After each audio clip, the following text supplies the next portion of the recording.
they are frantically trying to find something that will pass muster. Democrats are mostly saying that they liked the original agreement that Elon Musk and Donald Trump blew up on Wednesday that Democrats had agreed to. So it is a big mess. It's highly chaotic, and I think it prefigures a lot of the challenges that lie ahead for the Republicans as they take control of the entire government after the new year. Firm words. It means almost 1 million US federal workers could go without pay over Christmas unless a deal can be done. Well, Greg Swenson, chair of Republicans Overseas, is here in the studio in London with me. And Molly Ball, senior political correspondent for the Wall Street Journal, is on the line. Good afternoon to you both. Molly, I'm going to just ask you to set the scene first, because it is quite complicated, isn't it? You know, the one bill came forward and then Donald Trump and Elon Musk intervened, and then there was an alternative proposal and a Republican rebellion. So give us the latest state of play, if you would. Well, things are quite fluid at the moment on Capitol Hill. We are hearing that Republican leaders in the House are preparing alternatives to try to find a way out of this mess before the shutdown deadline, which is in about 13 hours from now. So there's a lot of back and forth going on. We've been told that Democrats are now also being included in the talks. Part of the reason, as you alluded to, for the failed vote yet last night was that the Republicans had tried to jam through a sort of slimmed down unilateral proposal that Democrats were not included in. And while Republicans are the majority in the House of Representatives, they didn't have enough support from Republicans alone to pass it, and Democrats not having been included in the negotiations also were not on board. So they are frantically trying to find something that will pass muster. Democrats are mostly saying that they liked the original agreement that Elon Musk and Donald Trump blew up on Wednesday that Democrats had agreed to. So it is a big mess. It's highly chaotic, and I think it prefigures a lot of the challenges that lie ahead for the Republicans as they take control of the entire government after the new year. And we heard a little clip there from Tim Burchett, one of the 38 Republicans who voted against the bill. Tell us about this rebellion and what it signifies really for Donald Trump and the sort of limits to his power. That's right. Trump had urged people to get behind this bill, but it included a 2-year extension in the so-called debt limit, which many of the most conservative members of the House have sworn that they would never support because it constitutes a sort of symbolic, although not actual, but a symbolic raising of the government's ability to spend. There's a split here between the sort of the hardcore fiscal conservatives who are saying we don't want to spend this money, we're not going to vote to spend more money and increase the debt. And that has been Elon Musk's line as well, saying this is too much spending, there's too much waste, and so on. And then on the other hand, you have Trump saying the thing that he wants to do is this thing that the fiscal conservatives hate, the extension of the debt limit, which he wants to clear off his plate so that he can enact some of his potentially quite expensive promises when he gets into office next year. There's always been a split between the conservative Republicans in the Freedom Caucus and the more establishment Republicans who constitute the majority of the caucus. But we see even the Freedom Caucus members being somewhat at odds here because you have Trump advocating for something which goes against what some of them see as their principles. Well, Molly, wait there if you would. I'll just bring in Greg Swenson now, who's in the studio here with me, chair of Republicans Overseas. And this does feel like a sort of annual international embarrassment, really. Yeah, it's a really difficult way to govern, as Tim pointed out. And I think Molly brought up a good point in that much of this is symbolic, right? It's a chance for the 38 Republicans who voted against to vote with their conscience. It's not hard to disagree with them for voting against this because it's just kicking the can down the road, and increasing the debt limit is just an irresponsible way to govern. However, it is a deadline, and there's some brinkmanship going on here, and I think that's why many Republicans actually voted for the horrendous bill that came out a couple of days ago. But it was 1,500 pages of just garbage, just nonsense. And so I thought it was smart to reject that. But at some point, you have to compromise. We have to remind people, right now, allegedly, Joe Biden is still president. So you have a Democrat White House, you have a Democrat Senate, and a very slim majority in the House. So to have some sort of ideological purity test is really difficult. I think it'll be a lot easier after January 20th when the Republicans control all three branches. Well, let's put that to the test. I'll come back to where Biden is in a minute, and perhaps Molly can fill us in on that in a second. But I mean, the fact is, you had an already chaotic situation, and every year, it seems under whatever political administration, this seems to be the Sure. issue. So you can't lay that at Trump's door. But at the same time, Donald Trump and Elon Musk have sort of thrown this element of chaos into proceedings, doing stuff on social media, issuing edicts on social media. Elon Musk isn't even elected. Right. It is a horrendously, embarrassingly chaotic situation, isn't it? But I think it was very consistent, and most conservative media in the U.S. was very much against that 1,500-page bill. So I think they had a lot of support. It wasn't just an outlier from Elon and President Trump. However, it is a very difficult time to wait till the last day and then try to pass a bill with all kinds of nonsense in it. So, look, I think even the second bill that Trump endorsed had a lot of flaws in it. But again, a lot of this is symbolic. The government budget is $6.8 trillion. Half of that is baked in. It's non-negotiable. Medicare, Social Security, defense spending, and interest coverage. So there's only $1.4 trillion. If you exclude all of the mandatory spending, they call it, there's only $1.4 trillion that Elon and Vivek Ramaswamy can go after. Yes, we all want all of that nonsense cut, or as much as possible, but it's not really going to move the needle. They're ignoring the big elephant in the room, which is Social Security and Medicare. Okay.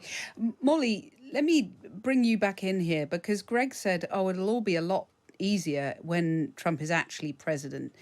You said the opposite. Just expand on why you think we're going to see more of this chaos when Trump actually returns to the White House. Well, there are just too many contradictions, and as Greg said, they will have majorities, but they're quite narrow majorities, and compromise is still going to be necessary.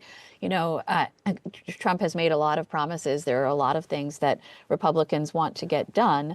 They either have to do those things on a party line basis, which means basically 100% of Republicans have to agree. And as we see from this episode, they don't have 100% agreement within the Republican Party, or they have to compromise and get Democrats on board. And Democrats are not going to be on board if they're not brought into the negotiations and given some things in return. So just the structural math of this situation is not going to get very much better when Trump is president, even though Republicans will have the White House and the Senate. It is still the case that there are these disagreements, not just with Democrats, but within the Republican Party, that are going to make it very difficult to do all of the legislating that they want to do.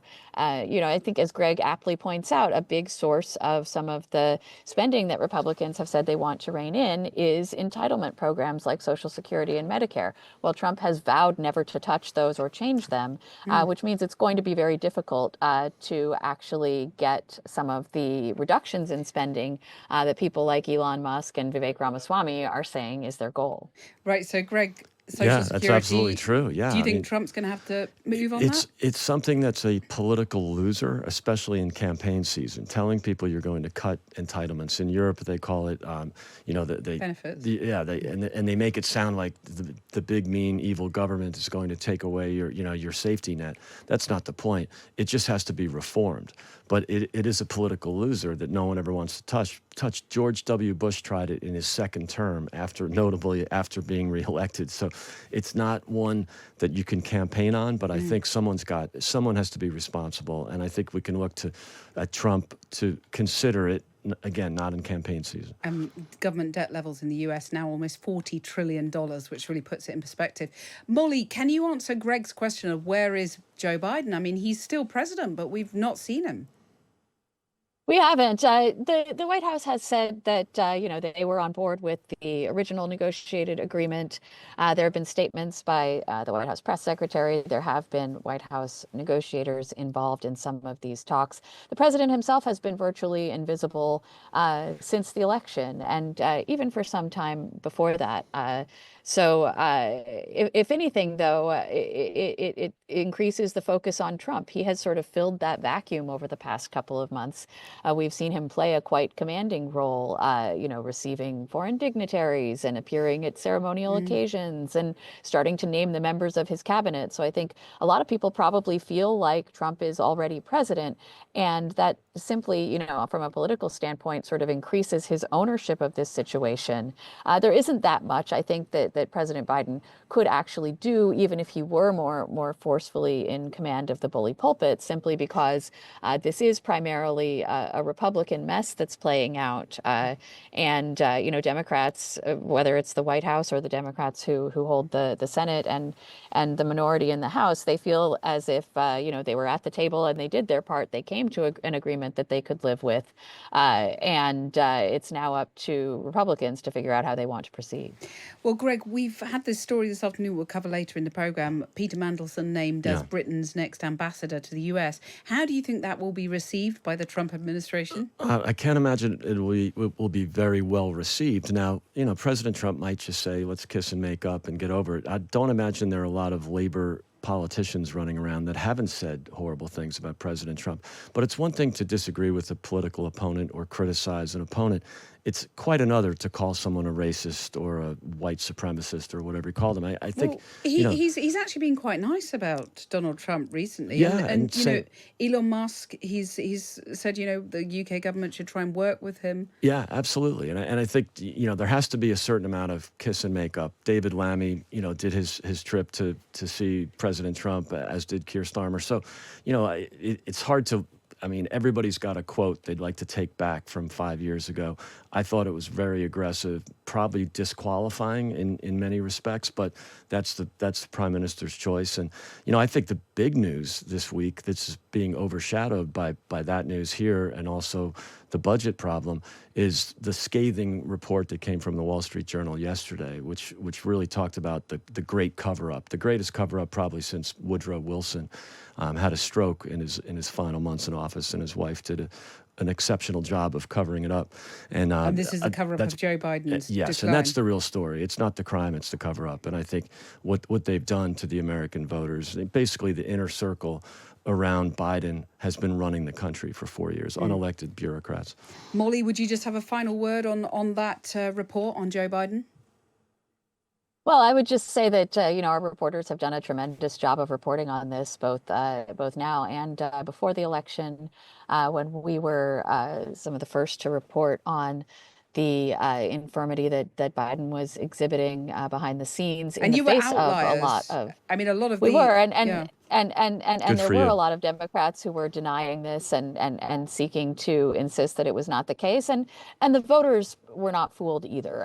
People have eyes and ears, and they could see the shape that President Biden was in, and particularly at his debate with Donald Trump, it became untenable for them to continue to insist that he was up to the job. So I would just say that they didn't succeed in pulling one over on the American people, and they've paid the price for it. And just briefly from you, Molly, is Peter Mandelson a name that sort of resonates in the US? No, I don't have any idea one's who ever he heard of is. him. I'm going to have to do some Until today. research, and I look forward to meeting him when he gets here. Tony Blair's Svengali was how he used to be known. Interesting. Molly, I had to look him up today. oh, did you really? Yeah, All right, okay. fully admit that. Right, well, he's also a Times podcaster, so I'll be careful leaving. Greg Swenson here in the studio in London, chair of Republicans Overseas, and Molly Ball, senior political correspondent for the Wall Street Journal. Thank you both very much for that very illuminating discussion. Thanks. Thank you. Coming up, Sir Keir Starmer has nominated his former Chief of Staff, Sue Gray, to the House of Lords. I'll unpack who else will be joining her next. This is Kathy Newman on Times Radio Drive.